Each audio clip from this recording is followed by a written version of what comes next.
Adesso l'audio ci dovrebbe essere, lo devo solo un po' sistemare perché era un po' troppo forte. Naturalmente chi è collegato dia dei feedback sotto tutti i punti di vista audio, video, insomma. Ehm, Vi ascolto e attendo naturalmente quelli che sono i vostri commenti. Intanto buongiorno, buona domenica, buon 18 maggio 2025, diretta che abbiamo annunciato ieri sera, non nell'immediatissimo post partita di Juve Stabia Palermo, però c'era la necessità, sentivamo la necessità dalla redazione di Sportisili di dare un po' quello che è il termometro. Del resto il titolo della nostra grafica di presentazione di ieri, ma anche il titolo della questa trasmissione che naturalmente ne trae direttamente spunto è il fallimento del calcio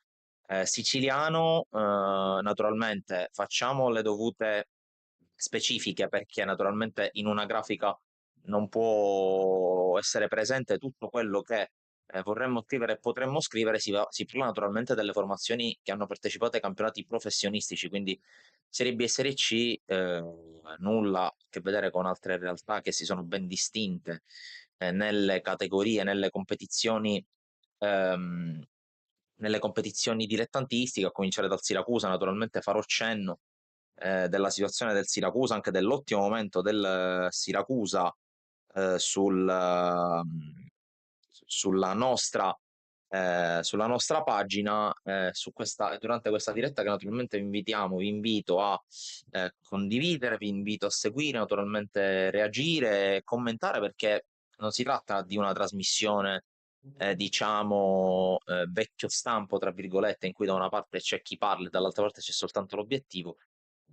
L'obiettivo, scusatemi il gioco di parole, naturalmente, di parlarne insieme, di sentire un po' il vostro parere, di tastare un po' quello che è il polso di di voi tifosi, scusate, di voi fruitori diretti di quello che è lo spettacolo chiamato calcio, nello specifico calcio siciliano. Vedo che state già arrivando in buon numero. Giacomo Neglia dice audio ok, questo è già un buon viatico, un buon segnale. Naturalmente ringrazio chi sta fornendo anche dei feedback. Naturalmente, come vi spiegavo, come vi dicevo anche prima, l'invito è quello di condividere e di commentare. Ehm, Andrò molto a braccio, nel senso che non c'è un copione prestabilito, non c'è così, un copione, ma appunto in base anche a quello che è l'umore di chi sarà presente. Sarà una diretta fiume, ve lo dico, non c'è una scadenza, naturalmente non andrò avanti fino alle 3 del pomeriggio, ma almeno un'oretta insieme la passeremo. Ma parto proprio col primo messaggio che arriva in chat su Facebook, che è quello di Alessano, che dice Forza Messi non è più Sciotti, Franzi, Proti e compagnia, meglio senza calcio. È un assist perfetto, perché credo che sia anche forse il modo più giusto per partire, perché si è parlato di fallimento e quando si parla di fallimento purtroppo non c'è società che spiega meglio questo termine della CR Messina. Siamo stati tante stagioni, noi praticamente fin dalla fondazione e dalla nascita di Sportisiti, quindi 2022, stagione 21-22, siamo stati sempre lì a vedere, no? Forse l'ultima stagione tranquilla del calcio a Messina è stata proprio quella. Cioè, è stata una stagione culminata con la salvezza, una stagione in cui c'erano diversi giocatori importanti di qualità. Mi viene in mente Federico Pivaccari, su tutti, ce n'erano sicuramente altri in questo momento mi sfuggono, però quella era una squadra veramente buona, e tra l'altro ebbi la possibilità e il piacere anche di veder giocare al Barbera in quella stagione, al Barbera di Palermo nel derby, terminato per 2-2 tra l'altro, e quella era una partita in cui molti, sempre per fare il famoso ponte, il famoso tramite tra le varie realtà, e molti pensavano che quella partita, considerando il modo in cui era arrivato quel risultato, tra l'altro una partita in cui venne commemorato Maurizio Zamparini, fresco purtroppo di decesso, e parleremo anche del compianto ex patron del Palermo Calcio. Quella partita molti la vedevano come la partita ok, il Palermo non ha la forza, non ha la spinta, non ha la caratura in un certo senso per potersi giocare un posto tra le contendenti per andare in Serie A o comunque giocarsi la possibilità di andare in Serie A. Poi però da lì è cambiato tutto. Da lì è cambiato tutto perché il Palermo andò in Serie A, scusate, in Serie B, al termine di quella stagione, e il Messina da lì iniziò una parabola discendente molto molto pericolosa che ci ha portato a parlare oggi, all'indomani di un play-out e all'indomani di una retrocessione sul campo in Serie D, che anche in caso di un esito diverso, anche in caso di un esito di salvezza sul campo, se il Messina avesse avuto la meglio sul Foggia, sul campo nei 180 minuti, difficilmente avremmo visto un epilogo diverso, anzi forse sarebbe stato ancora più doloroso così. Sarebbe stato molto più doloroso, questo è un parere naturalmente personale, pronto ad essere smentito, il Messina difficilmente avrebbe potuto giocare nei professionisti l'anno prossimo, a prescindere dall'esito del play-out. Quindi questa è una situazione che ci porta appunto a parlare di quella che è una realtà bellissima dal punto di vista territoriale. Messina sta crescendo dal punto di vista eh, urbanistico, sta crescendo dal punto di vista anche della vita cittadina, non è più quella che si diceva volgarmente essere una città di transito dalla Sicilia alla Calabria, così come poteva essere dall'altra parte nella costa opposta. Sta diventando una città importante, sta tornando ad essere una città importante nel calcio, però, come abbiamo scritto anche nell'introduzione di questa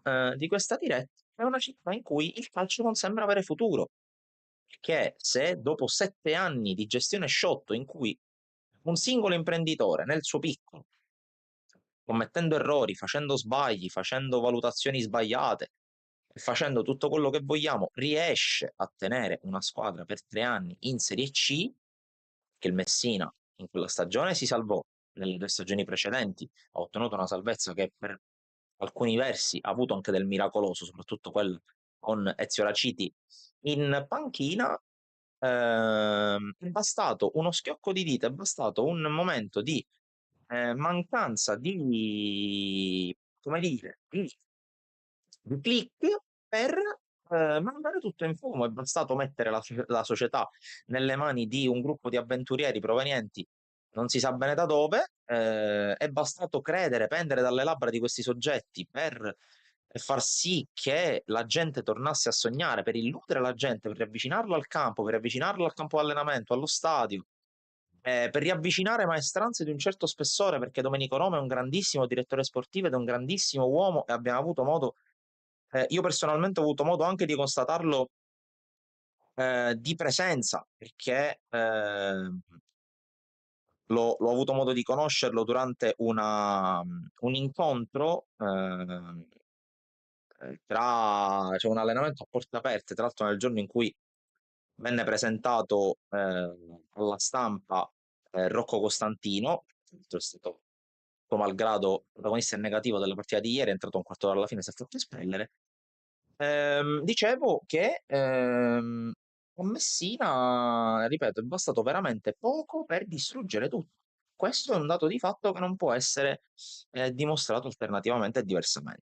Dispiace perché naturalmente non solo da operatori sul calcio siciliano, ma anche da conoscenti, da appassionati, perché no, anche da persone che magari si affezionano alle piazze, si affezionano a tante situazioni, dispiace vedere realtà come Messina ridotte in questo stato. Mi piace vedere una città così bella, una città così in crescita dal punto di vista del tessuto urbano, del tessuto umano, del tessuto imprenditoriale, data in pasto a persone che col calcio non dovrebbero avere nulla a che spartire. E dispiace tornare a fare sempre gli stessi discorsi che sono stati fatti con la famiglia Tutto lo Mondo per quanto riguarda il Palermo nel 2019. Dispiace tornare a fare discorsi che abbiamo fatto per gente come Benedetto Mancini per quanto riguarda il Catania, di Simone per quanto riguarda il Trapani nel 2016-2017. e poi con il fallimento definitivo nell'estate del 2020, ma alla fine purtroppo questa è la situazione, questa è la realtà dei fatti, questo è un tema che allontana la gente dal calcio perché anche in realtà importanti come Messina, capoluoghi di provincia, una delle città più grandi della Sicilia, una delle città più grandi d'Italia, che fa di fatto da porto di avvio per chi vuole dalla Sicilia approdare allo Stivale e porto di approdo per chi dallo Stivale vuole arrivare in Italia, rende la situazione ancora più dolorosa e fastidiosa. Qui colgo la palla al balzo nel leggere il commento di Anthony Balsamo che dice: da tifoso del Foggia auguro con tutto il cuore una pronta risalita al Messina. Perché alla fine è questo che lasciano realtà come Messina, realtà in cui nella tempesta, nel disastro, nel dramma, a Messina succede quel che succede. E poi al di fuori, vedi, giocatori che lottano senza prendere stipendi, giocatori che lottano senza avere garanzie sul futuro, giocatori che alla fine lottano e alla fine sono i veri vincitori anche nella sconfitta. Perché il giocatore, il calciatore che gioca a certi livelli, il calciatore intanto regolo un po' l'audio perché dal mixer vedo che è un po' troppo alto, dicevo, calciatori che non prendono stipendi e che giocano comunque, sudano la maglia e piangono per un risultato sportivo che alla fine la loro carriera la va ad inficiare fino a un certo punto, perché basti vedere quanto si sono impegnati e quanto hanno sudato la maglia e quanto hanno dato la vita per questa squadra, alla fine per loro è una medaglia al valore, perché vedere giocatori come Davide Petrucci, che ha fatto parte di squadre come il Manchester United, del Cluj, cioè squadre abituate a vincere anche a livello internazionale, venire a Messina senza certezze per il futuro e con la possibilità anche, perché no, di cambiare aria durante la stagione, è rimasto, ha lottato fino alla fine, non avrà giocato partite esaltanti, non avrà giocato un playoff esaltante, ma ha dato l'anima fino alla fine. Giocatori come Krapikas, che a dicembre in molti dicevano ma perché non va via, è scarso, non è in grado, ci sono portieri molto più bravi di lui e alla fine Krapikas è risultato a mio parere il migliore della stagione del Messina insieme a Garofalo, insieme al netto del rigore sbagliato ieri a Luciani, insomma. Ehm, Poi succede questo, i calciatori escono a testa altissima e le lacrime versate a fine partita confermano questa mia tesi, confermano questo mio parere. Tutto il resto va a, diciamo, a dissolversi, a distruggersi, perché se andiamo a vedere gente come Modica, che alla prima difficoltà è andato via, è scappato, si era dimesso la prima volta, poi è stato mandato via, è arrivato Banchieri, che avrà avuto i suoi difetti, avrà commesso i suoi errori, avrà indotto chi di dovere a essere esonerato. Mister Gatto ha fatto quello che ha potuto, ma alla fine non ha potuto fare più di tanto. E alla fine succede quello che succede, alla fine succede quello che abbiamo visto e quello che si è verificato. Anche il fatto stesso che un direttore sportivo, in assenza di un presidente, in assenza di un vicepresidente, di un amministratore delegato, di un direttore generale, si debba prendere la briga di firmare un documento di esonero di un allenatore, questo la dice lunga, anzi lunghissimo, sul terremoto in casa Messina. Ci tornerò sul Messina perché merita spazio, perché poi bisognerà anche capire cosa dovrà fare chi metterà le mani sul Messina, quantomeno per farlo iscrivere in Serie D, e qui vengono altri nodi al pettine. Passiamo al Palermo, perché comunque è una situazione più fresca nei nostri occhi, non soltanto negli occhi dei tifosi, ma anche negli occhi di chi semplicemente ieri sera si è messo in poltrona e si è guardato la partita. Una partita che è stata lo specchio della stagione, una partita in cui si è visto proprio che la squadra aveva proprio tutte le possibilità, tutte le qualità, tutti i mezzi per farcela, ma alla fine è come se si fosse creata da sola un ostacolo, come se si fosse creata da sola un muro trasparente, un muro di vetro che di fatto l'ha portata a non oltrepassare i propri limiti mentali, limiti psicologici, limiti di personalità, sicuramente non limiti fisici, perché comunque la squadra fisicamente al 98esimo ha provato a spingere, ha provato a cercare quantomeno di pareggiarla, non è una squadra che sta male fisicamente, non è la squadra di Corini, che soprattutto nella scorsa stagione ha effettuato una preparazione atletica che ha rasentato l'imbarazzo, ma è una squadra che ha fatto fatica dal punto di vista proprio mentale a superare determinate situazioni, determinati momenti. Ehm, Detto molto francamente, questa è una squadra che avrebbe potuto e dovuto fare molto di più. È una squadra che ha trovato, a mio parere, in parte nella direzione tecnica e per tutta la stagione, nella guida tecnica, un limite più che una spinta, un limite più che un surplus, un volano,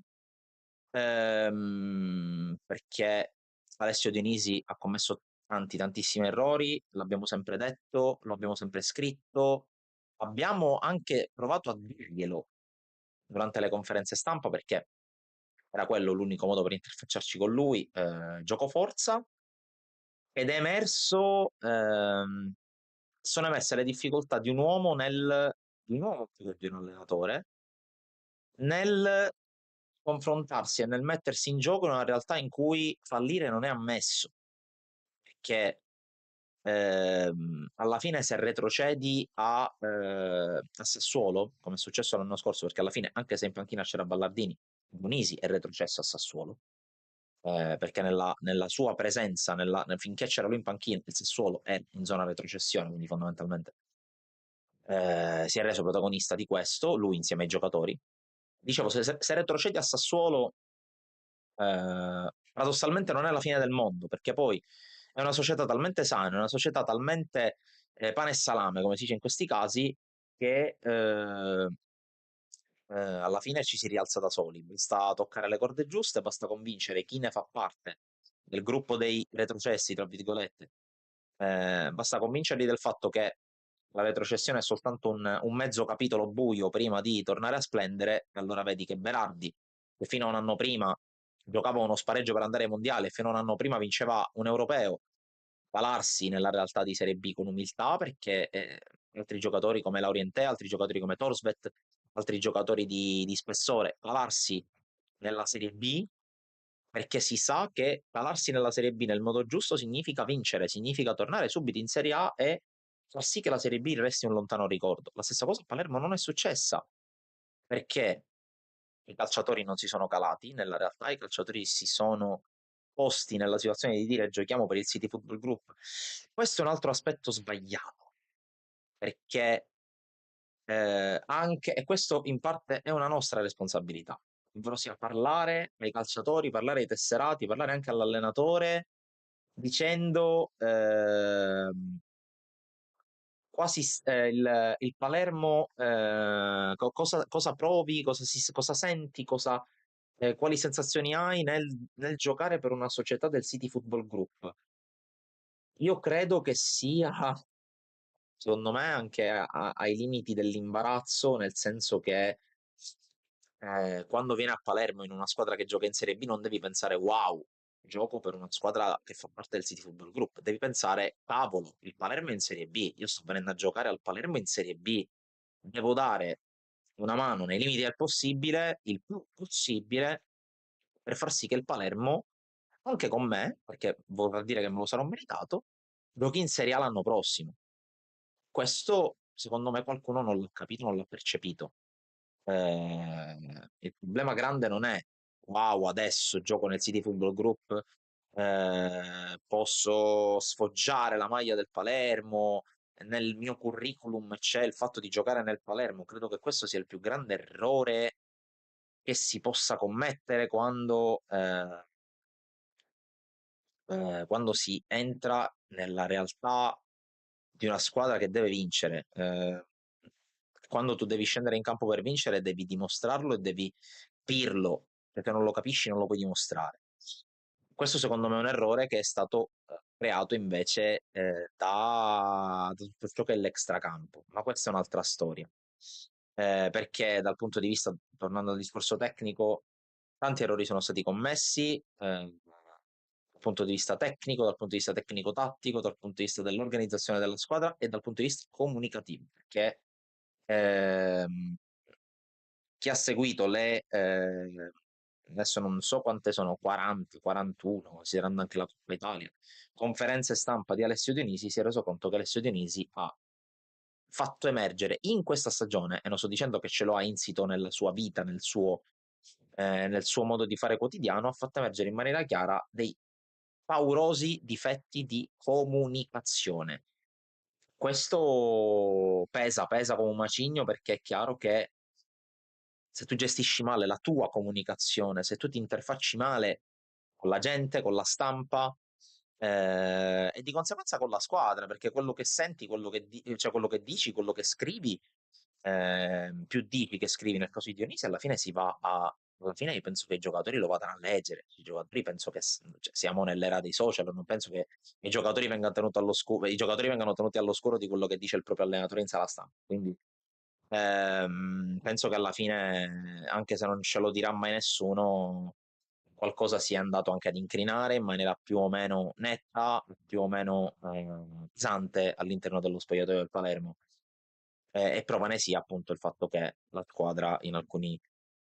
molti frangenti delle partite sembrava quasi più cercare di reagire, sembrava quasi più voler andare oltre l'ostacolo per inerzia che non per reale convinzione in quello che stava facendo. Ma questo purtroppo non lo sapremo mai. Diverso il discorso che riguarda il comparto societario e il comparto amministrativo, perché bisogna fare delle distinzioni importanti. Chi critica il City Football Group in quanto tale, penso che abbia un'idea di calcio un po' sbagliata. Penso che abbiano, perché l'idea di calcio che hanno le holding, le idee di calcio che hanno le proprietà, soprattutto quelle internazionali, sanno perfettamente che è sbagliato impostare la propria strategia, quello che i latini chiamavano hic et nunc, quindi ora e adesso, cioè insomma, qui e adesso, qui e subito. Non c'è la men che minima volontà, ma è giusto che sia così, attenzione. È premessa, non sto parlando in difesa della società, sto parlando seguendo le mie sensazioni, quello che è il mio modo anche di vedere il calcio. Ehm, io credo che naturalmente mi piacerebbe saperne, mi piacerebbe sapere no, cosa ne pensate voi, qual è il vostro parere. Non siete un numero altissimo, naturalmente spero che nel passare dei minuti, visto che domenica mattina è quasi mezzogiorno, mi piacerebbe sentire il vostro parere su questa situazione. Il City Football Group, così come tutte le proprietà internazionali che vengono da realtà diverse da quella italiana, sanno perfettamente che, soprattutto in Italia, dove c'è un'arretratezza dal punto di vista infrastrutturale, dal punto di vista regolamentare, dal punto di vista economico, anche dal punto di vista dello show business, rispetto ad altre realtà di spicco dell'economia su scala mondiale, sanno che ci vuole tempo, sanno che bisogna intervenire, sanno che bisogna ehm, fare delle scelte sul medio-lungo termine. Naturalmente tutti, chi va allo stadio a tifare, chi scrive sui social commenti più o meno negativi, chi va al campo, chi va nelle conferenze stampa per andare a svolgere il proprio mestiere di giornalista, tutti sperano che le squadre che seguiamo vincano sempre, che le squadre che seguiamo salgano di categoria, partecipino alle coppe, eccetera, eccetera. Bisogna però fare i conti con una realtà in cui il City Football Group deve ritrovare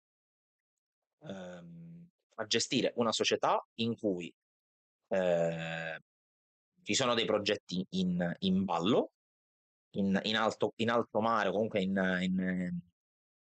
work in progress, come era stato quello del centro sportivo. Ci sono delle situazioni, altro che in work in progress, ma che vanno quasi rifatte da zero, come nel caso dello stadio. Nel primo anno, a livello tecnico,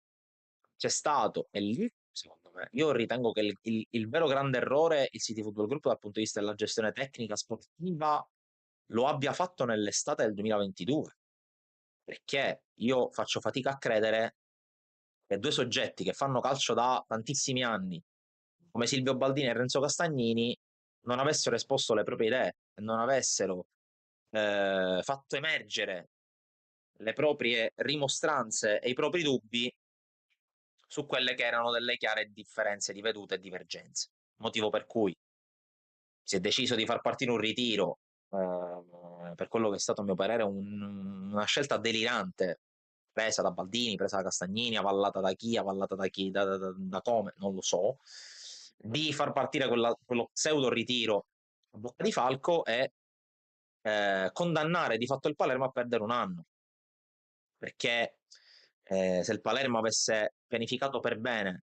tutto quello che andava pianificato, soprattutto a partire dal ritiro prestagionale, che è la base per avviare una buona stagione, perché è lì che scegli cosa vuoi fare da grande. Se vuoi creare una squadra che parta forte subito, se vuoi creare una squadra che arrivi in fondo bene a livello fisico, e una volta che le gambe funzionano, la testa funziona ancora meglio, perché sa di poter contare sulle gambe. E lì si è scelto di fare un errore che alla fine ha condizionato tutta la stagione. Quel Palermo è arrivato a un punto dai playoff, tra l'altro sopravanzato all'ultima giornata da una squadra come la Regina, che con i playoff neanche avrebbe dovuto farli. E lì torniamo al discorso, al Palermo 2019 non vennero fatti fare i playoff, giustamente, alla Regina sono stati fatti fare i playoff, sbagliato, questa è un'altra storia che esula da quello di cui sto parlando.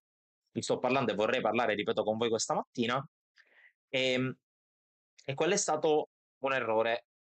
cruciale, rimediato con i fondi del Citigroup e con le conoscenze di Leandro Rinaudo e di Eugenio Corini, che hanno allestito, a mio parere, una buonissima rosa,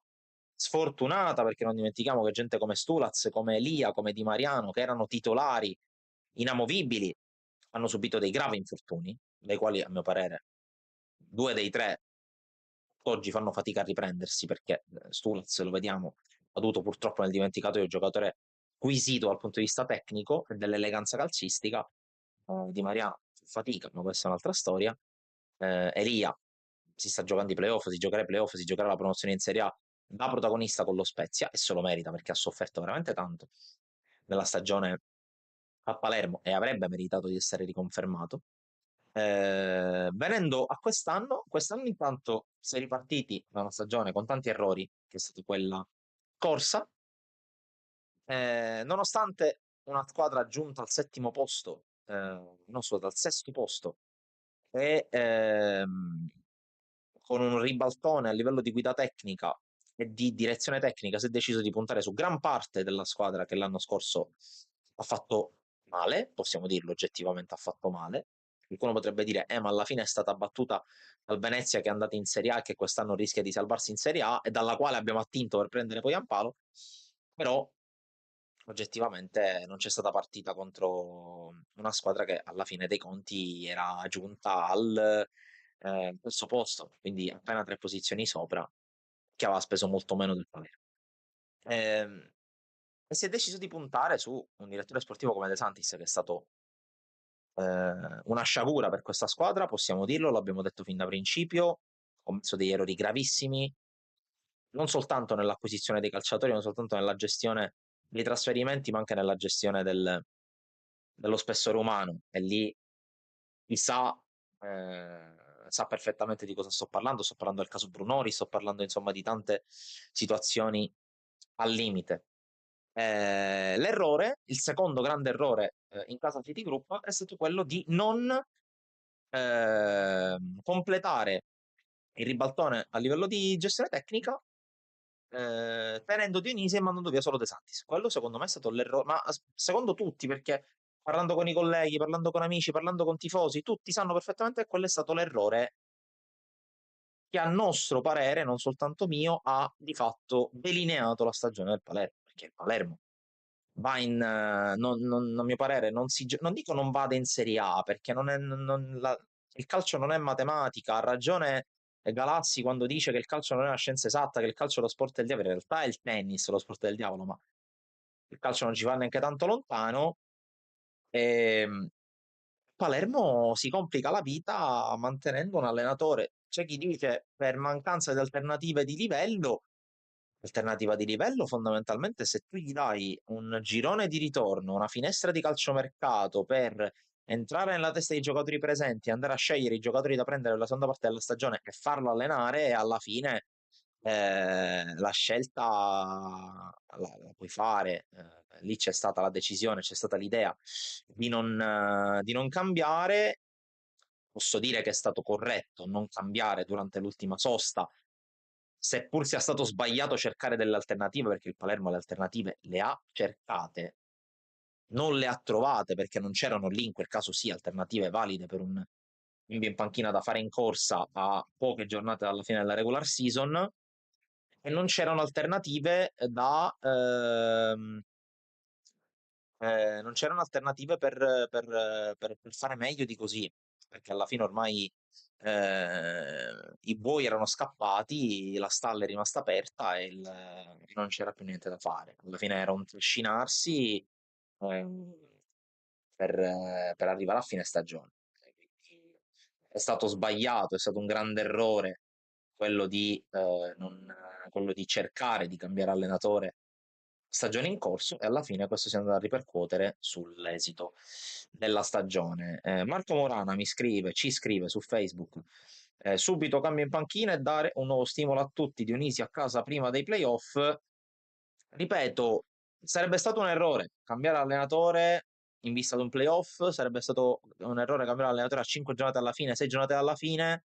è stato un errore non cambiarlo a metà stagione, perché lì c'è stata una gestione sbagliata. La sensazione dopo Cittadella, dopo la sconfitta in casa del Cittadella con il gol di Edoardo Masciangelo nel recupero, era che la strada di Dionisi era segnata e non c'era molto, e non c'era molto da fare a quel punto per lui. Si è deciso di tenerlo, si è deciso di dargli un'altra chance. Un'altra situazione paradossale riguarda Carlo Osti, la sua conferenza stampa di presentazione in cui il direttore dice ehm, decideremo che mercato fare quando sceglieremo, quando mi verrà comunicato, quando verrà deciso il modulo. E quella è stata un'altra situazione che ci ha spiazzati, perché vedere un Palermo scendere in campo oltre 5-2 quando la terza o la quarta affermazione di Alessio Denisi in conferenza stampa di presentazione, quindi parliamo di fine giugno, non giocherò mai con la difesa a 3, questo ti conferma che comunque le idee tanto chiare non erano. Adesso ripeto anche che, e qui forse potrei suscitare qualche antipatia, potrei suscitare qualche parere negativo, chi invoca l'addio di Gardini, il mio parere sbaglia, perché Gardini, a detta di tutti, sia chi lavora all'interno del Palermo, sia chi sta vedendo le grandi novità che stanno avvenendo dal punto di vista della gestione, dal punto di vista amministrativo, Gardini sta facendo un grande lavoro,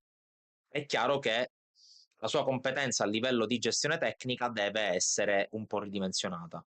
E deve essere chiaro a tutti che, per quanto comunque la casa madre debba esprimere il proprio verdetto, il proprio consenso, le proprie decisioni a livello di appunto prese di posizione su acquisto giocatori, ingaggio direttore sportivo, ingaggio allenatore, quello che sia,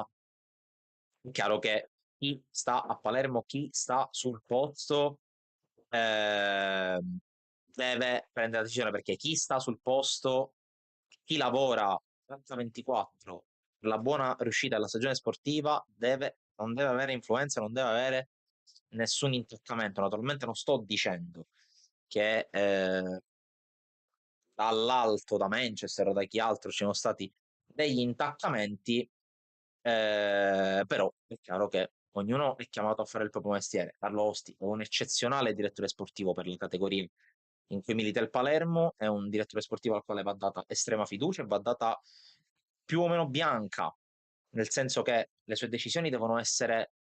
prese e devono essere valutate con estrema fiducia e con estrema intelligenza. Nel senso, sappiamo quello che fa Carlo Osti.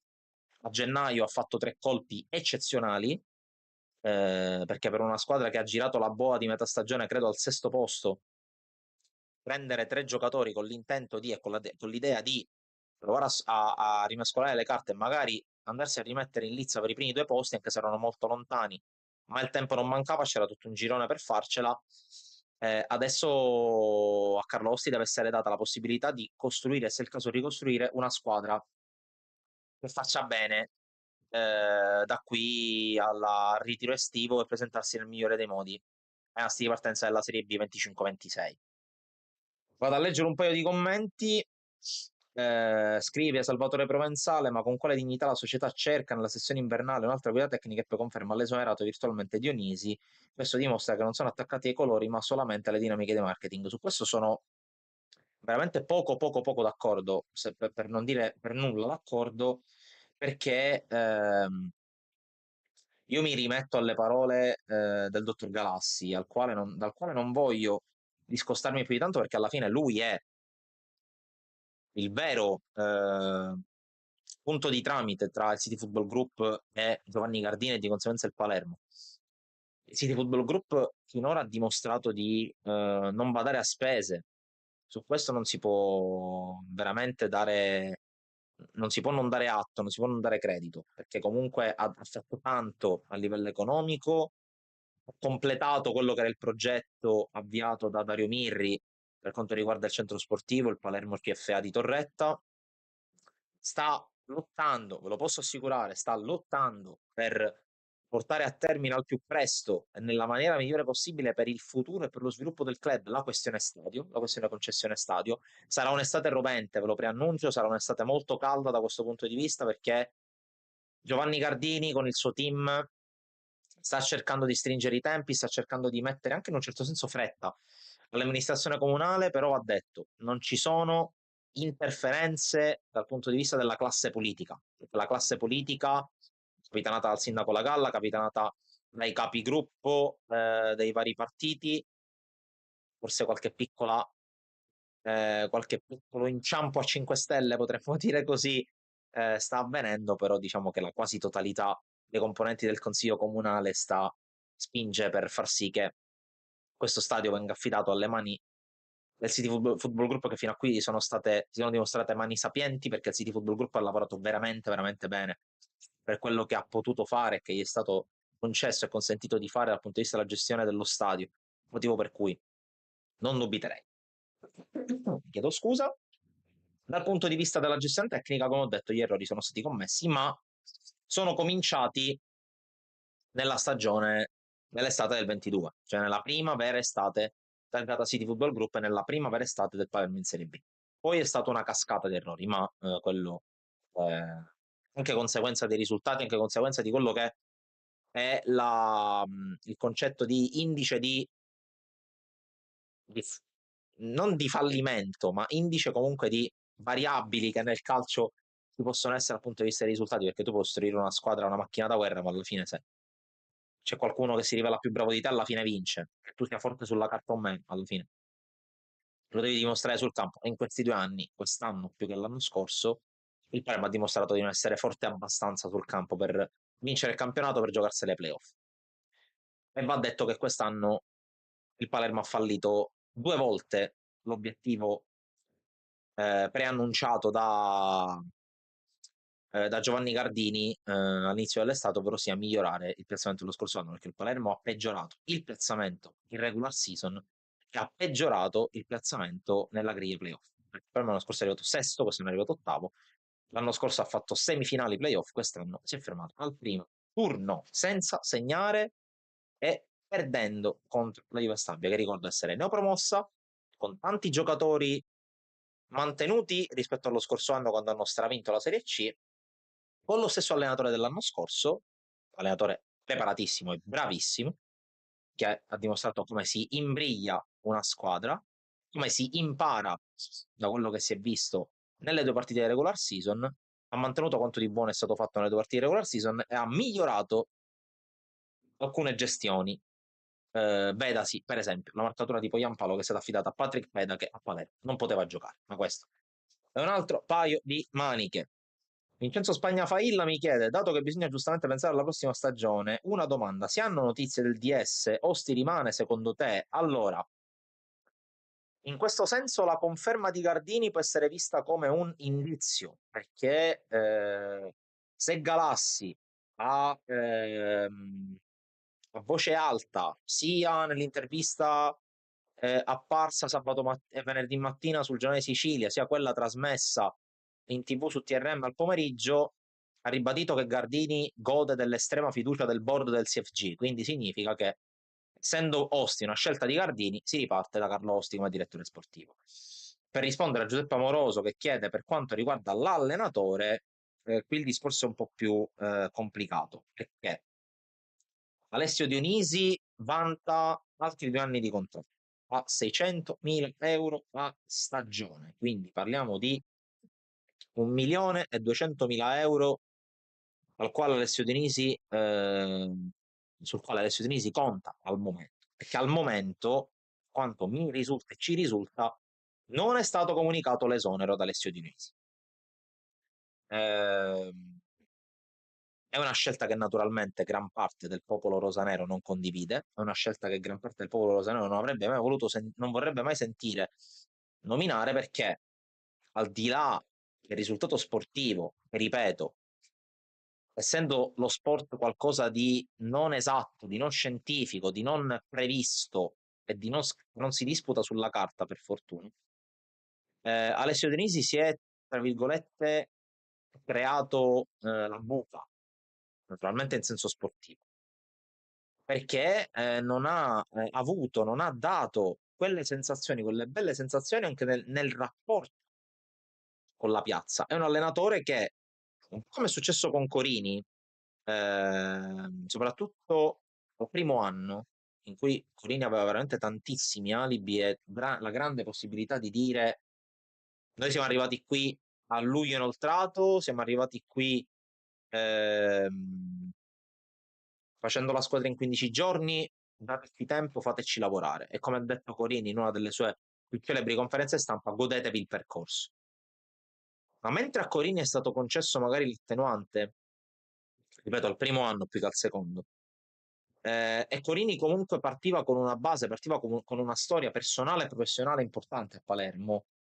Dionisi ha manifestato i segni di quella che potrebbe essere, che è stata bollata dai sostenitori palermitani e dagli appassionati di calcio a Palermo come presunzione, come arroganza,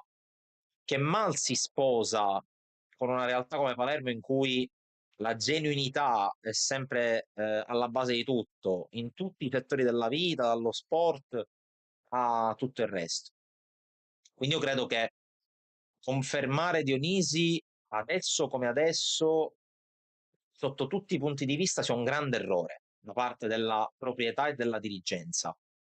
E ripeto, va al di là del mero risultato sportivo, perché Alessio Dionisi in questo momento credo che sia un autentico pesce fuor d'acqua dal punto di vista del rapporto con la piazza. Probabilmente avrà anche la fiducia e non ha perso totalmente la fiducia e il credito agli occhi della proprietà, agli occhi della dirigenza. Il problema è che Alessio Denisi non gode più della fiducia di tutto il resto, perché la piazza non lo vuole più, il tifo organizzato non lo vuole più, lo ha spesso anche apostrofato in maniera, a mio parere, eccessiva, però, perché quello che bisogna sempre ricordare è che non bisogna mai trascendere, non bisogna mai distinguere l'uomo e il professionista, nello sport come in tutti gli ambiti della vita. Ehm, Però diciamo che si è, tra virgolette, come si dice in questi casi, tutto terra bruciata attorno. Non so in quanti all'interno della rosa attuale farebbero i salti di gioia nel sapere che Alessio Dionisi rimanga sulla panchina, ma al tempo stesso non sappiamo in quanti dell'attuale rosa rimarrebbero in organico. Quindi è tutto un cortocircuito. Bisogna partire dalle basi, bisogna partire dalla costruzione seria e fatta bene della gestione tecnica, del comporto tecnico, ma tutto deve partire dalla base, tutto deve partire dal board, dalla questione amministrativa, dirigenziale, gestionale, finanziaria del football group, chiedo scusa, perché la dimostrazione più che mai quest'anno è stata che i soldi non fanno la felicità, non fanno vincere i campionati. Quest'anno, ripeto, più che l'anno scorso e più che 2 anni fa. Marco Mineo, che saluto, grande amico di Sportisili, grande amico anche personale, dice: possiamo prendere pure Guardiola, il problema è a monte, non a valle. Dionisi ha fatto la parafulmine alle scelte societarie dal primo direttore ad oggi. Vero, vera più la prima parte che la seconda, caro Marco, perché avrà fatto anche da parafulmine, però ripeto, dal punto di vista della comunicazione non ha brillato, non ha spiccato, non ha fatto nulla per gestirsi al meglio. Perché chi fa questo mestiere, naturalmente tu lo fai nel tuo piccolo, lo fai con una professione molto solida e ben qualificata alle spalle, quindi non è la tua occupazione principale, lo fai a livello dilettantistico, fa sport a livello professionistico e fa di questa realtà chi gioca a calcio fino ai 40 anni, chi fa l'allenatore fino agli 80 circa, fino a che non si stanca, ehm, sa perfettamente di avere anche un ruolo, di avere delle responsabilità, che se tu vai a mettere la faccia nelle dichiarazioni, se tu vai a mettere la faccia nelle conferenze stampa, tu in quel momento rappresenti una società, rappresenti un brand e rappresenti tante persone che ci stanno dietro, quindi il fatto magari di commettere degli errori pesanti a livello di comunicazione può fare tutta la differenza del mondo. Ha fatto in parte da parafulmine, forse ha fatto più da parafulmine Corini, perché lì Corini si è preso a cuore la questione. Perché Corini a Palermo è un'istituzione e non credo che a Corini si possa volere male soltanto perché ha steccato una stagione, più la seconda che la prima, sulla panchina del Palermo, dopo aver fatto anche tante cose belle a Palermo da calciatore e secondo me dal punto di vista umano anche nella sua primissima esperienza da allenatore in Serie A. Dionisi invece ha commesso tanti errori, mi auguro che ne sia cosciente perché ho imparato a conoscerlo, ho imparato ad apprezzarlo, non è una cattiva persona, anzi tutt'altro, è una persona molto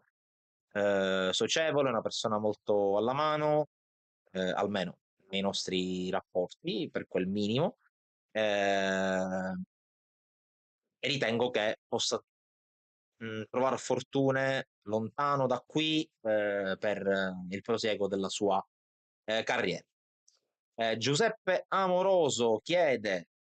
quante percentuali che Super Pippo e Gilardino possano venire ad allenare il Palermo e poi dice se dovesse rimanere Dionisi per me è come una bestemmia, speriamo che non rimanga ad allenare il Palermo. Non la porrei sul piano della bestemmia, ma la porrei proprio sul piano della logica, perché faccio fatica veramente a pensare che Alessio Dionisi, anche lui stesso, voglia continuare a lavorare in queste condizioni, ma questo lo dirà il campo, no il campo, scusate, questo lo dirà il tempo e lo dirà anche la gestione societaria. È possibile che mentre noi stiamo parlando possa anche arrivare il comunicato in cui viene svelato l'esonero, questo non lo possiamo sapere, naturalmente è tutto tra virgolette ignoto, ma adesso vedremo. Su Gilardino e Inzaghi, io credo che già i primi contatti ci siano stati, del resto già l'anno scorso Gardini visto che comunque non c'era più l'intenzione di proseguire con Rinaudo, aveva preso in mano la situazione, aveva puntato, magari anche su consigli che poi sono rivelati sbagliati, su De Santis e poi anche su Dionisi a ruota. Qualcuno parlava di Paolo Zanetti sbagliando, perché Paolo Zanetti aveva ancora un contratto in essere con l'Empoli. Salvo poi essere andato a allenare tra l'altro il Verona, quindi poi anche il contratto è venuto meno. Vedremo perché sono due piste comunque abbastanza valide. In questo momento Inzaghi sta fortemente staccando la spina, nel senso che dopo una stagione intensa come quella vissuta in maniera trionfale a Pisa, si sta leggermente disintossicando, sta godendo qualche giorno di riposo e a breve comunque sapremo, nel senso vedremo qual è la situazione dal punto di vista della gestione della panchina. Però è chiaro che queste sono due candidature importanti. Gilardino ho vissuto già passato qualche giorno in Sicilia, è stato giocatore del Palermo, così come Corini, conosce la piazza, sa come si vince un campionato in Serie B o comunque sa come si sale dalla B alla A e secondo me è un buonissimo allenatore anche per la Serie A, quindi non escludo che la sua candidatura venga vista anche così come era stato per Dionisi, attenzione. La scelta di un allenatore sul medio e cioè sull'adesso e anche sul medio termine, insomma. Poi vedo se mi sono perso qualcosa. Giancarlo Greco e dice sono convinto che il prossimo campionato sarà completamente diverso, spero rimanga Osti, dovrebbe rimanere. Marco Mineo mi risponde a quello che ho detto prima su come si è posto. Sono d'accordo, allenare Empoli non è allenare Palermo. Questo è il punto, questo credo che sia il nodo cruciale. Ma le colpe non sono solo sue, su Corini dico che è stato criticato in maniera eccessiva, ma a Palermo funziona così, memoria corta. Sì, assolutamente, tutto vero, le colpe non sono solo di Dionisi, ma dico, su questo penso che siamo d'accordo. Commento di Dario Velardi, poi passeremo anche a Trapani e Catania perché lo abbiamo promesso, parleremo anche di queste piazze. Come si fa a fare una rivoluzione per ciò che riguarda la rosa di giocatori hanno ancora molti anni di contratto? Gente come Insigne, Di Francesco, Di Mariano, Lund, compagnia bella hanno fatto il loro tempo. Poi Giuseppe Amoroso scrive Gomez rimane, Gomez dovrebbe rimanere perché al netto di qualche bizza fatta dal suo procuratore è un giocatore che ha dimostrato anche attaccamento, è un uomo City per dirla così in maniera brutale, però è un giocatore che sicuramente può essere visto come uno dei Pisaldi della prossima stagione. Chi rimane? Chi rimane? E questa è una gran bella domanda. Ehm, Tutto naturalmente dipenderà dall'allenatore, questo mi sembra abbastanza ovvio e scontato. Chi è appena arrivato come Magnani e poi Pogliampalo sicuramente rimarrà. Audero si farà in modo possibile di riscattarlo, anche perché non penso che il Como voglia puntare su di lui, visto che ha un progetto in crescita, tra altre cose ha anche preso un ottimo portiere come il francese Boutet, quindi fatico a credere che il Como opponga resistenza sia dal punto di vista economico che dal punto di vista proprio contrattuale e di accordi per il riscatto a parte del Palermo di Milaudero, che si è rivelato forse il meno pubblicizzato dei tre acquisti, a mio parere, è anche quello che ha fatto meglio nel segno della continuità. Andando in ordine di reparto, io credo che almeno a giudicare anche dai primi rumors che giungono, eh, uno tra Bani e Nicolau lascerà, potrebbero lasciare entrambi. Resterà Ceccaroni e resterà come penso giocatore di riferimento perché ha fatto un campionato eccezionale Pietro Ceccaroni, giocatore veramente strepitoso. Per la difesa poi ritengo che possa tranquillamente rientrare Patrick Peda, penso come elemento di backup rispetto a Magnani va rifondato il comparto di destra, anche se eh, il Diachite delle ultime 2 o 3 partite non è dispiaciuto in quel ruolo, ma è chiaro che serve qualcosa di più, fermo restando che dovremo anche capire, diciamo appunto il nuovo allenatore, da capire come giocare il Palermo. Sia Gilardino che Inzaghi possono giocare, hanno dimostrato di poter far giocare le proprie squadre sia a 3 che a 4 in difesa, poi questo staremo a vederlo. In mezzo al campo io ritengo che giocatori come Blen Gomez e Segre non possano essere mandati via a cuore tanto leggero perché sono giocatori che hanno dimostrato che in una situazione tra virgolette normale hanno dimostrato di fare bene. Non so quanto possa valere lo stesso discorso per Ranocchia. Guarda, per Verre penso che possa invece valere lo stesso discorso per Ranocchia. Per quanto riguarda le permanenze, per quanto riguarda i rientri prestito, io credo che un giocatore come Saric abbia dimostrato in questa metà di stagione a Cesena che non è un giocatore che può essere lasciato andare via a cuore troppo leggero, perché è un giocatore che in Serie B, se è lasciato lavorare, lasciato fare il suo con continuità, può dire la sua. C'è un giocatore che terrò alla fine, ma penso che immaginiate di chi sto parlando. Credo che giocatori come Di Francesco, come Di Mariano, come Insigne, indipendentemente da quello che è l'aspetto tattico del Palermo, abbiano fatto il loro corso, come ha detto giustamente poc'anzi Dario, come ha scritto poc'anzi Dario. Anche giocatori come Lund credo che potrebbero essere lasciati partire senza troppa difficoltà. Diverso il discorso di Pierozzi. Pierozzi è un giocatore che invia alla regina sotto la guida di Inzaghi, tra l'altro. Ha fatto molto bene, ha cercato di ritagliarsi il suo spazio a Salerno in Serie A, in una situazione disastrosa comunque è emerso in maniera positiva. Quest'anno, a mio parere, per quel poco che ha giocato, considerando i problemi fisici e considerando il fatto che è arrivato a ritiro finito, perché ha saltato tutto il ritiro, ha raggiunto la squadra a Manchester e tra l'altro dopo una trattativa lunghissima, questo secondo me conferma anche questo è uno dei tanti passaggi, dei tanti aspetti in cui Morgan De Santis ha fallito come direttore sportivo a Palermo. È un giocatore che quando è stato bene, quando ha avuto la fiducia, ha fatto il suo. Per quanto riguarda l'attacco, eh, io onestamente non farei a meno di un giocatore come Matteo Brunori, ma lui deve essere convinto, nel senso lui deve essere, non deve aver bisogno, non deve aspettare che la società gli dica noi ci fidiamo di te, perché io non credo che una società faccia fatica ad accettare o comunque faccia fatica ad ammettere che Matteo Brunori a livello tecnico e a livello di carisma, a livello di leadership, a livello di media realizzativa sia un giocatore del quale fare a meno. Però il giocatore deve essere convinto, il giocatore deve essere consapevole del fatto che ci sono delle situazioni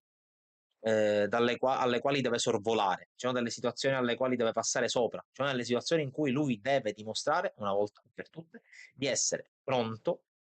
a fare il capitano del Palermo, perché capitano lo è dal punto di vista tecnico, capitano lo è dal punto di vista realizzativo, non è stato totalmente un capitano dal punto di vista del carisma, dal punto di vista della personalità, dal punto di vista del carattere. Ieri, per esempio, ho fatto fatica a scorgere la sua presenza e ieri il Palermo giocava una partita da dentro e fuori, da dentro o fuori. E Brunori, dal punto di vista proprio della presenza, è un giocatore che non c'era. È un giocatore che abbiamo notato per una bellissima punizione parata da Demba Cham. Ehm, Nel momento più critico, che secondo me non è stato neanche a ridosso o dopo il gol di Adorante, il momento più critico secondo me è stato la seconda parte del primo tempo, in cui il Palermo è stato sovrastato fisicamente, caratterialmente, a livello di coraggio, a livello di intensità dalla Juve Stabia, con, va detto, non vuole risultare un alibi, con la l'intercessione e con la concessione del signor Di Bello, che ha concesso veramente tanti contrasti anche ai limiti del fallo, se non oltre i limiti del fallo, ai giocatori della Juve Stabia, e ha spesso fischiato in maniera un po' superficiale contro il Palermo, soprattutto nel primo tempo, anche nel secondo, va detto. Credo che ci fosse anche un rigore per il Palermo su Di Francesco nei primi minuti, ma non è di questo che intendo parlare oggi. E Bruno Re è mancato in queste circostanze. Molti hanno criticato a Matteo Brunori il fatto di quelle famose dichiarazioni post quelle famose dichiarazioni post Venezia, e lì è stata una importante decontestualizzazione, tant'è che non abbiamo, io per primo, anche con un editoriale, con una serie di articoli, non ho fatto fatica a dire che sono anche state decontestualizzate queste dichiarazioni. Ehm, Detto questo, io ritengo che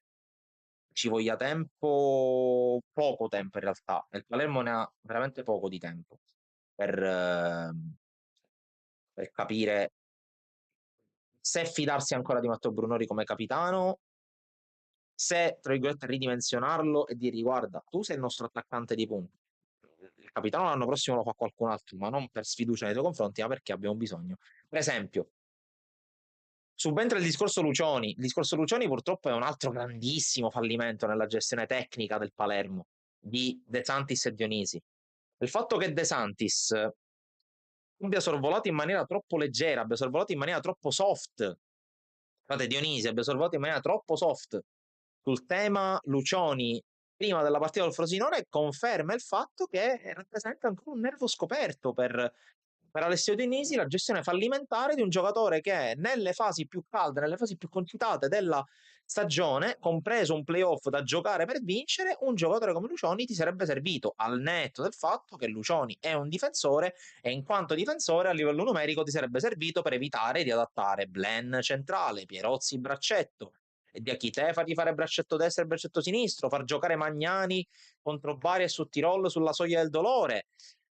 Errori pesanti errori marchiani che alla fine hanno pesato come macigni sulla stagione del Palermo. E su questo credo che né io mi sto inventando non lo so, l'acqua calda o il fuoco, cose che si sono viste, cose che hanno visto tutti, che hanno notato tutti. Il video, tanto incriminato, del botta e risposta del battibecco Lucioni Dionisi al ritorno negli spogliatoi del primo tempo di Fermo Frosinone, quello credo che fosse soltanto un video cult, ma non credo che servisse quel video per sostenere che la gestione di la gestione di Lucioni, Fabio Lucioni, sia stata fallimentare da parte del duo Dionisi De Santis. Ma comunque, leggo gli ultimi commenti e poi passiamo al Trapani, che è un altro tema caldo, a mio parere. Si continua a ringraziare Mirri, scrive Emanuele Riggio che definisce Mirri l'illuminato, poi dice Brunori quando mai ha vestito i panni del capitano. Poi Giuseppe Amoroso dice profili di giocatori che il Palermo potrebbe puntare quali sarebbero, questo è ancora tutto da stabilire, ma sicuramente l'estate sarà calda e sarà intensa anche da questo punto di vista. Trapani. Su Trapani io sono stato in concerto con la mia redazione particolarmente duro, sia nella stesura delle pagelle di fine stagione, sia anche nel giudicare, fondamentalmente anche facendo un po' i ruffiani dal punto di vista comunicativo, abbiamo detto, abbiamo usato lo stesso titolo per parlare del Trapani quest'oggi e per giudicare con le pagelle su sportisiri.it, ovvero sia 54 giocatori, 4 allenatori, un fallimento totale. È un fallimento dal punto di vista tecnico, perché quando tu inizi una stagione mettendo alla porta quasi tutti i protagonisti di una stagione fantastica in cui hai stravinto un campionato, hai vinto una Coppa Italia Serie D e hai giocato la finale della Pool Scudetto, quindi è un passo di quello che sarebbe stato il triplete dei dilettanti, che credo che nessuno sia riuscito mai a fare nella storia della Serie D da quando sono stati istituiti, da quando è stata istituita la Pool Scudetto, già mettere alla porta quasi in toto i giocatori che ti hanno fatto vincere 2 trofei, confermando l'allenatore, quindi una contrapposizione in essere, confermi la guida tecnica ma cambi tutti i giocatori, già questo è un primo errore. Hai avuto la dimostrazione che almeno risultati alla mano, Alfio Torrisi, allenatore splendido e persona splendida, non fosse in grado di gestire un gruppo così forte e così costruito per vincere il campionato, per andare ai playoff, fai bene a mandarlo via, però fai male a mandar via sulla base di sbalzi d'umore, perché di questo si tratta, un allenatore come Aronica che comunque prima del tanto incriminato pareggio di Monopoli da 0-2 a 2-2, un po' come quello che ha fatto il Palermo sul campo dello Spezia, stava facendo bene. Ha ottenuto vittorie roboanti, aveva tenuto testa a un Benevento che in quel momento era inarrestabile, e poi da lì è tracimato tutto, perché chiami Pavone, litighi con Mussi, chiami Pavone, chiami Capuano che litiga con tutti, sei costretto a cedere Lescano, sei costretto a cedere Canutè. Parliamoci chiaro, sono stati 2 trascinatori nel girone d'andata del Trapani, soprattutto dal punto di vista tecnico e realizzativo. Dopo che Capuano litiga con tutti e ti distrugge la squadra e ti porta a comprare 20 giocatori nuovi, litighi con Capuano, chiami Torrente, litighi con Torrente e richiami Aronica. È difficile giudicare la stagione del Trapani, anche perché magari non l'hai anche, almeno io personalmente, vissuta dal di dentro, però è chiaro che così non... Io penso che il Trapani, e non voglio dire Antonini, dico il Trapani, perché in tutte le sue componenti, il Trapani è riuscito a fare peggio di quanto ha fatto l'anno scorso il Catania, e ci arriveremo. Il Catania lo scorso anno ha commesso quasi lo stesso errore in costruzione, con la differenza che ha proprio mandato via tutti, compresi i 2 protagonisti principali della scalata dalla D alla C, ovvero sia Giovanni Ferraro e soprattutto Antonello Laneri, che è un direttore sportivo di grandissimo spessore, di grande esperienza, navigato, abilissimo ed è uno di quelli che farebbe le fortune, penso, di qualsiasi delle tre squadre siciliane che l'anno prossimo giocherà in Serie C e non escludo,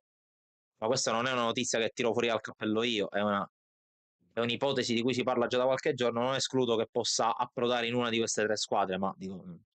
non ci vuole, anche qui non ci vuole la sfera di cristallo, perché da una parte c'è un direttore sportivo clamoroso come Daniele Faggiano, al quale va ancora una volta il mio saluto e il mio abbraccio più forte, dall'altra parte c'è la coppia Pavone Mussi, ne manca una, che è appena salita in C, inutile stare a dire di chi si fa. Eh, Se in quel caso il Catania aveva fatto l'errore scellerato di mandar via tutti, in questo caso è stato tenuto il direttore sportivo che ha tenuto la fiducia per un po' da parte di Antonini e poi i due hanno litigato in maniera abbastanza furibonda e adesso è tornato, ma fondamentalmente perché l'arbitrato ha dato ragione a Mussi e adesso Mussi lavorerà fianco a fianco con Pavone che farà da, diciamo, vertice, direttore dell'area tecnica e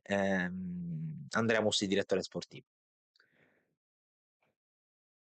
La stagione quest'anno è stata veramente terribile per il Trapani perché è veramente si prenda con le dovute con la dovuta cautela quello che sto per dire, ma è come dare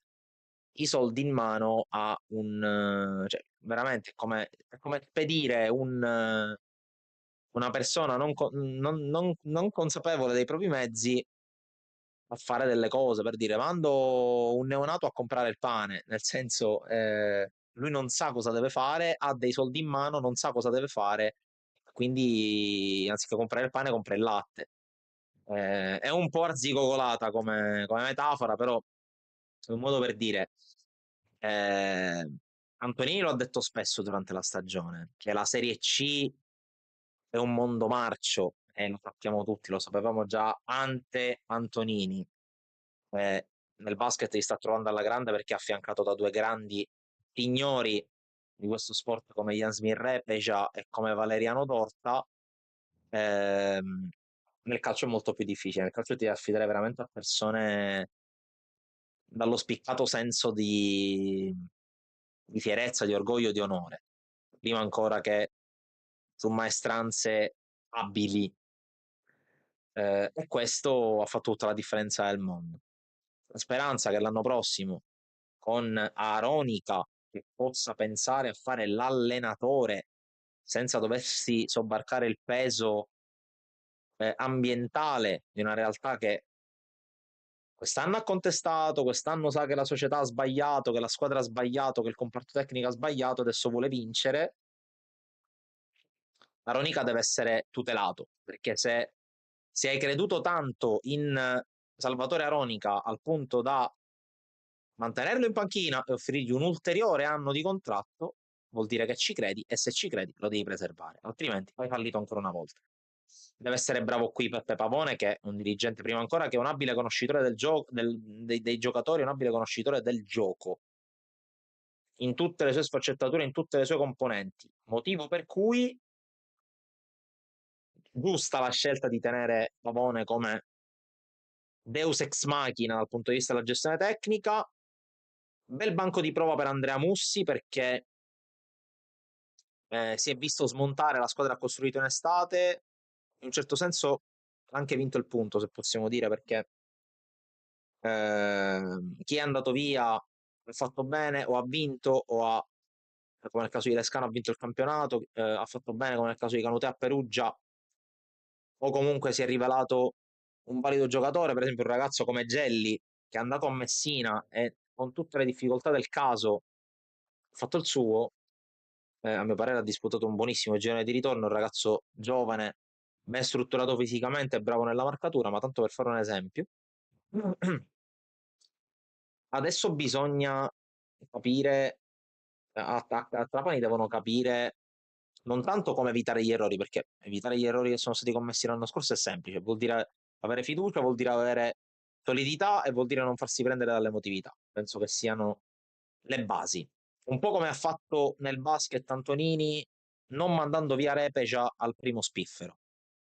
ovvero dopo la Final 8 di Coppa Italia. A proposito, domani sera c'è gara 2 della Shark contro Reggio Emilia, al Pala Shark, saremo presenti ancora una volta. In tal senso voglio ringraziare Francesco Tarantino che è firma fine e molto attenta sulla Shark, una fortuna averlo incontrato sulla mia strada e sulla nostra strada. Ehm, Dal punto di vista della costruzione dell'organico, penso che ci sarà un repulisti generale ancora una volta. Si è voluto puntare su tanti giovani, ma una squadra composta da tanti giovani raramente fa bene in un campionato che ti logora e ti divora come la Serie C. Prova ne sia che alla fine il Benevento, che gioca un bel calcio, è stato sovrastato dall'Avellino, che è pieno di vecchi lupi di mare, come in primis Lescano, ma tanti altri. Lì brava è stata la proprietà e la dirigenza a fidarsi di un allenatore che a livello di esperienza è lì come Aronica, avrà vissuto delle difficoltà iniziali, ma poi ha condotto in porto la nave in maniera spettacolare. Raffaele Biancolino, e credo che meriti anche di allenare l'Avellino, di avere la possibilità di allenare l'Avellino anche in Serie B, che se l'è meritato. Eh, le basi dal punto di vista di gestione tecnica ci sono tutte, c'è un direttore della tecnica, c'è un direttore sportivo e c'è un allenatore. I fondi non mancano ad Antonini, da capire adesso come verranno spesi. Io credo che con una corretta suddivisione dei ruoli, Pavone, Mussi potranno lavorare bene e credo che potranno fare un ottimo campionato. Condivido in pieno quello che scrive Marco Mineo in chat su Facebook. Aronica avrebbe fatto i playoff, gestione scellerata. Del resto, abbiamo fatto anche dei conti a fine stagione, l'abbiamo scritto sul nostro sito su sportisiti.it, con la media punti ottenuta da Aronica nelle partite in cui ha allenato il Trapani, distribuita sulle 38 giornate, credo che il Trapani sarebbe arrivato quarto o al massimo quinto. Comunque, in ogni caso, davanti al Catania. Catania che è tema della parte finale di questa lunga diretta, per la quale vi ringrazio di essere stati in tanti a seguirci. Il Catania ha terminato la sua stagione mercoledì con la vittoria beffarda sul campo del Pescara, che non è servita in virtù dello 0-1 maturato al Massimino domenica. Catania poco fortunato, va detto, ma per quanto riguarda chi è sceso in campo.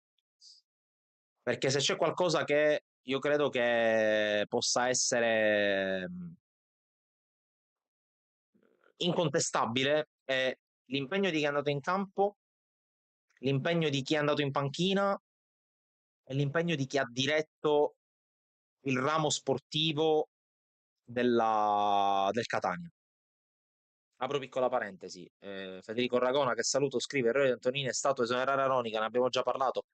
Assolutamente sì. L'errore da non commettere è quello di mettere Aronica in discussione al primo soffio di vento contrario. Tornando al Catania, penso che poco o nulla si possa contestare a Mimmo Toscano, poco o nulla si possa contestare a chi è sceso in campo, a gran parte dei giocatori che sono scesi in campo, poco o nulla, anzi zero, zero, può essere contestato a Daniele Faggiano, perché Daniele Faggiano ha lavorato nella tempesta, sia intesa come tempesta societaria, sia intesa come tempesta personale, che sappiamo tutti le condizioni di salute di Daniele Faggiano, al quale rimando e rinnovo ancora una volta il mio grande sostegno, il mio grande saluto. Ehm, Sappiamo anche in che condizioni ha dovuto lavorare nella, nella difficoltà personale, nella difficoltà fisica e salutare, in che condizioni ha dovuto lavorare dal punto di vista sportivo e societario, e lì è venuto fuori un capolavoro, perché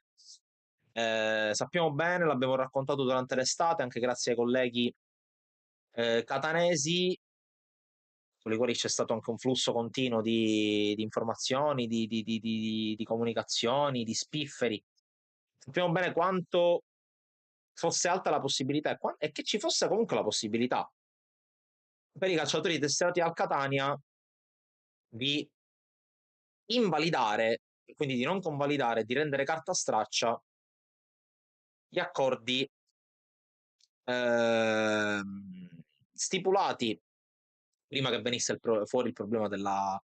fideiussione, prima che venisse fuori il problema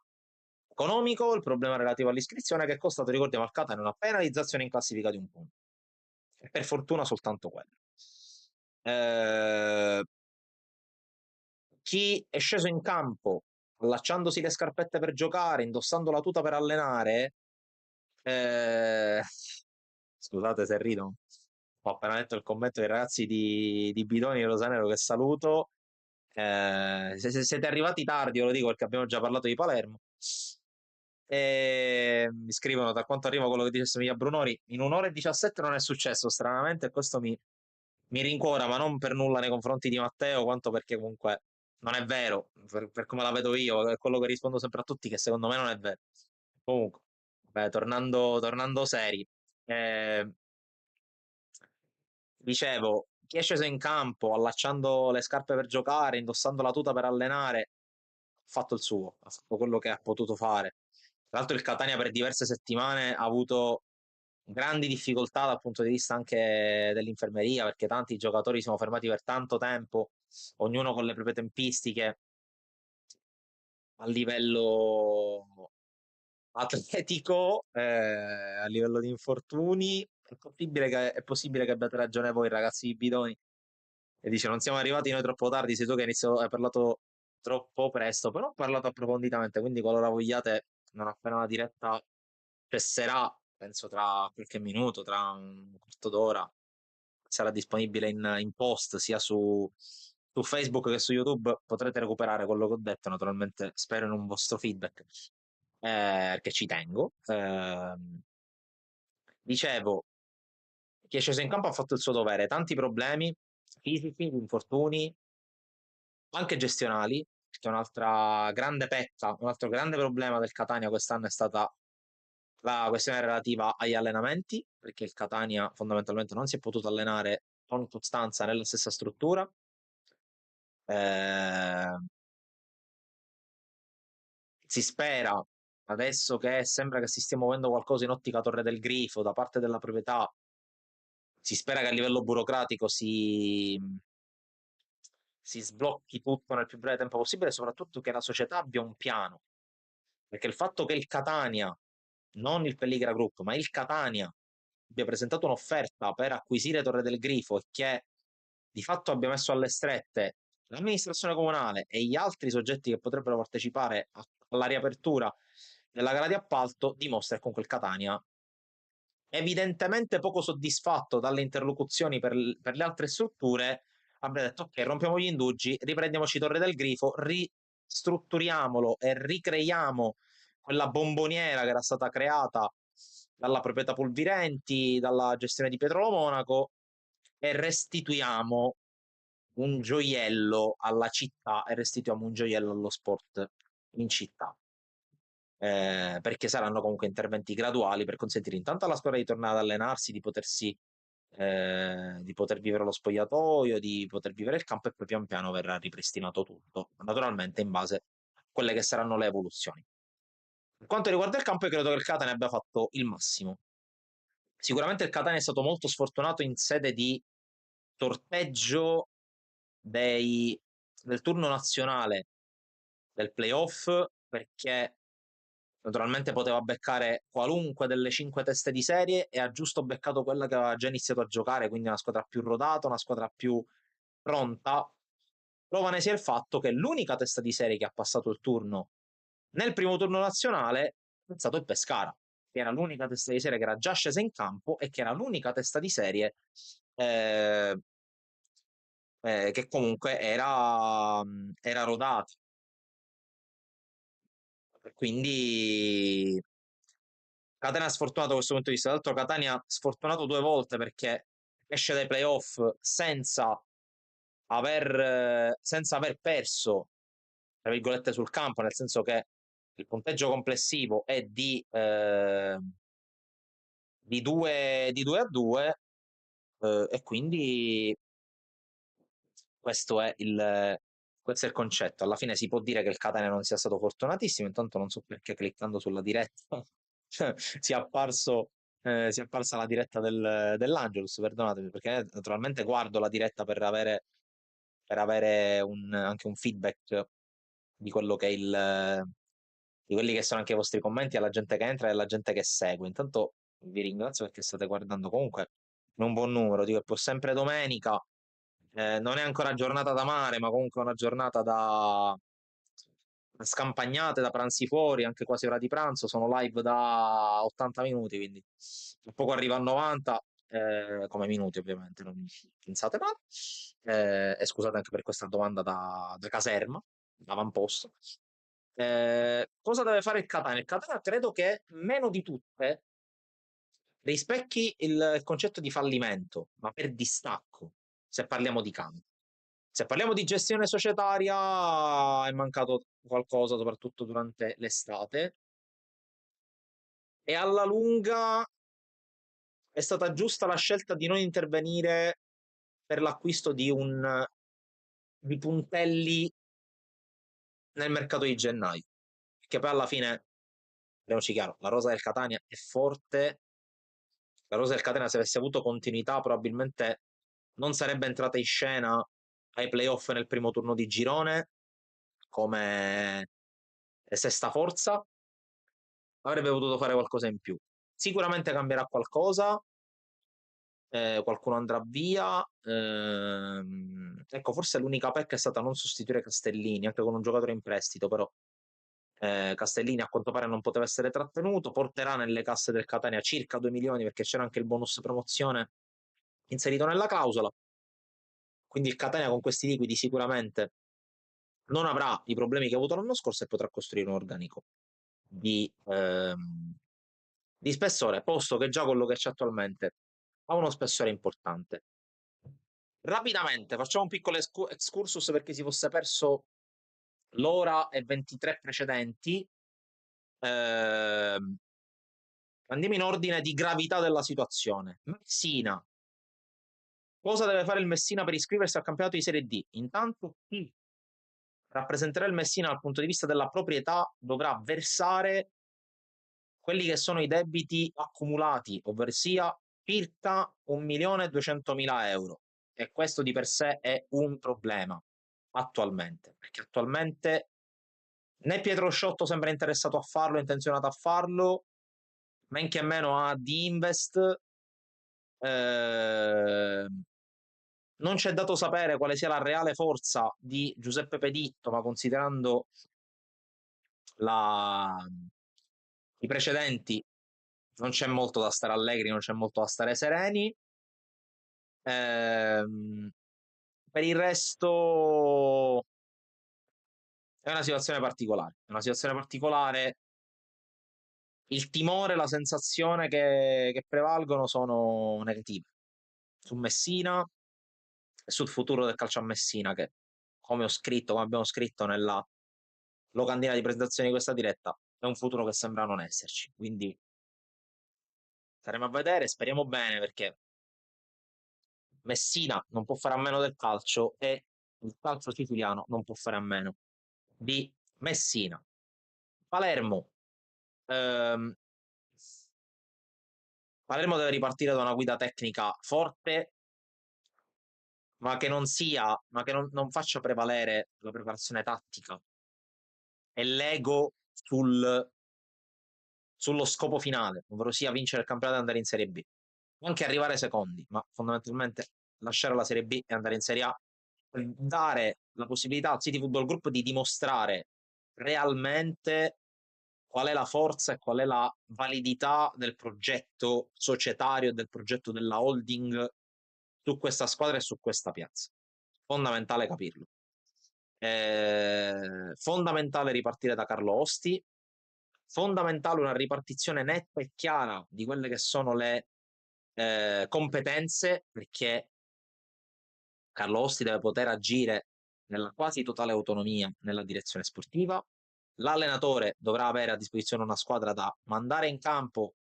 il lunedì per iniziare gli allenamenti, portarla fino al venerdì e poi il sabato, la domenica, quello che sia, andare a vincere le partite, o comunque andare a giocare per vincere tutte le partite.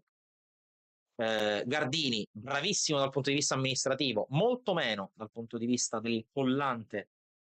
tra società e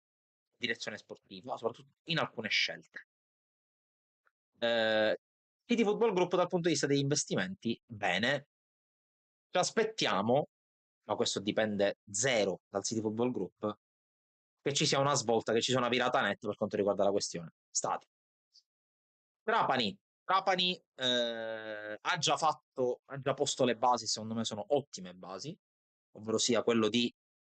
stabilire dei ruoli, l'esperienza di Pavone alla direzione dell'area tecnica, l'esuberanza e anche la conoscenza di Andrea Muzzi alla direzione sportiva, lo spirito di rivalsa e la preparazione tattica e anche la capacità di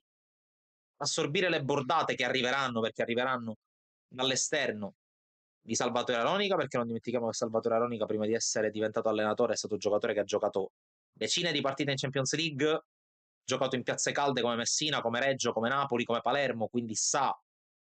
come si reggono le pressioni e ha dimostrato anche di dare il giusto peso e il giusto valore a ciò che arrivava dall'esterno. Quindi ora va costruita una rosa che rispecchi le idee di calcio di Aronica,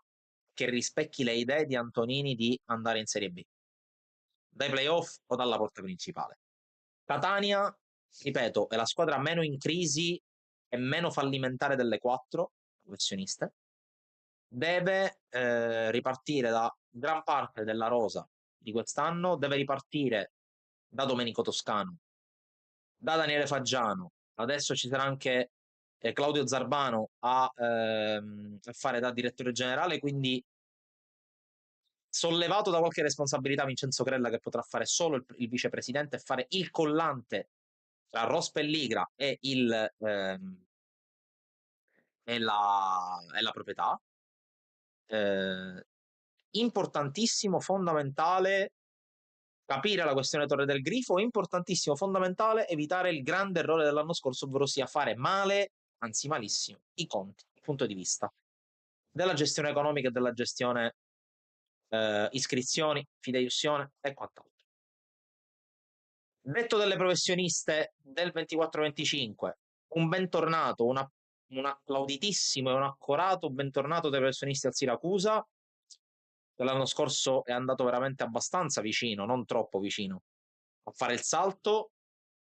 Alessandro Ricci ha fatto un grande lavoro dal punto di vista imprenditoriale. Marco Turati è stata la scelta giusta dal punto di vista tecnico. Bene ha fatto la proprietà a resistere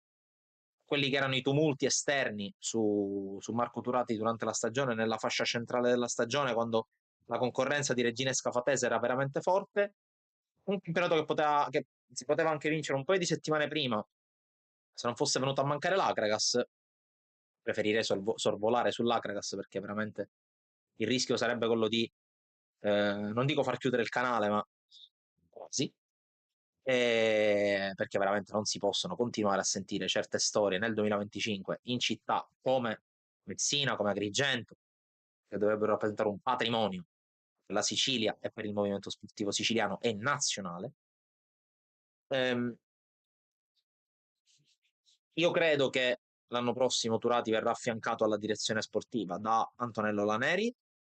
Ci sarà la conferma di Walter Zenga, che è una figura fondamentale dal punto di vista anche della sua esperienza nel settore calcio. La speranza è che Siracusa non sia di passaggio dal punto di vista in Serie C nel senso negativo. Il sogno è che sia di passaggio nel senso positivo, perché Alessandro Ricci ha dimostrato di essere un imprenditore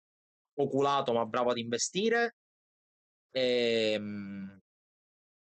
e ritengo che possa essere la persona giusta per fare degli investimenti. È chiaro che anche in quel caso l'amministrazione comunale deve fare il suo, perché deve consentire intanto di far giocare la squadra in uno stadio che sia all'altezza dei sogni di Ricci, delle ambizioni di Ricci e delle potenzialità di Ricci e dei sogni di una piazza come Siracusa che eh, non ci vado troppo lontano. Ieri il Palermo ha giocato a Castellammare di Stabia in un catino caldissimo, con una tifoseria caldissima e con una squadra che era un tutt'uno con la tifoseria. Io credo che con le mosse giuste, la stessa, lo stesso ambiente, non voglio dire gli stessi risultati inteso come quinto posto in Serie B, ma lo stesso ambiente, ehm, lo stesso ruolino possono essere ripetuti anche a Siracusa, perché Siracusa è veramente una piazza in cui il potenziale raramente è stato espresso del tutto e merita molto molto di più della vittoria di un campionato di Serie D. Detto questo, sarà bella anche la Serie D l'anno prossimo, in attesa di capire se la regina farà domanda di ripescaggio, in attesa di capire chi ci sarà, se ci saranno altre due siciliane dall'eccellenza, ed è quello che ci auguriamo. Domenica prossima scattano i playoff nazionali di eccellenza e ci sono Gela e Modica che si giocano un posto in D e noi naturalmente faremo il tifo per la squadra di Cacciola, per la squadra di Ferrara. Ehm, Vedremo anche come ripartiranno le squadre che sono rimaste in categoria, chi salvandosi, chi passando nel play-out, chi sfiorando imprese. C'è una Nissa che spinge e ve ne parleremo tanto. C'è un Athletic Club Palermo che debutta per la prima volta della storia in Serie D. Ci sono altre realtà importanti, non ne vogliamo dimenticare, non ne voglio dimenticare nessuna. C'è un Milazzo che torna anche senza capire come. Intanto chiudiamo questa lunga diretta, oltre 90 minuti, siamo in pieno recupero, non saranno gli 8 minuti di recupero di ieri di Castellammare di Stabia, ma sicuramente una bella, bella diretta. Ringrazio per avermi seguito, anche per aver interagito, tanti commenti, oltre 30 commenti tra Facebook e YouTube. Ehm, Rispondo soltanto a Corrado che dice: Messina è impensabile che riparta dall'AD, chi paga 1.200.000 di stipendi più debiti partendo con un meno 10, l'unico errore in questo tuo messaggio è che il meno 10 era legato a un'eventuale permanenza in Serie C. E infatti è una penalizzazione che per esempio pagherà il Foggia se si iscriverà in serie C l'anno prossimo. Dalla Serie D non partirebbe con penalità il Messina. Vi ringrazio per averci seguito. Naturalmente continuate a seguirci su Sportisili, su Facebook, YouTube, Instagram, X, TikTok, sul sito www.sportisili.it. Tante cose ancora da raccontare, anche se il pallone nel professionismo per quanto riguarda le siciliane si ferma, ma naturalmente le racconteremo sempre in prima fila, il basket, il volley, la pallanuoto, il tennis con tanti giovani atleti siciliani in rampa di lancio, l'atletica leggera che ora parte con la stagione estiva e tanti atleti siciliani di spicco in nazionale, insomma, tante cose da non perdere, naturalmente su Sportisili, la casa dello sport siciliano a 360 gradi. Grazie per averci seguito, alla prossima.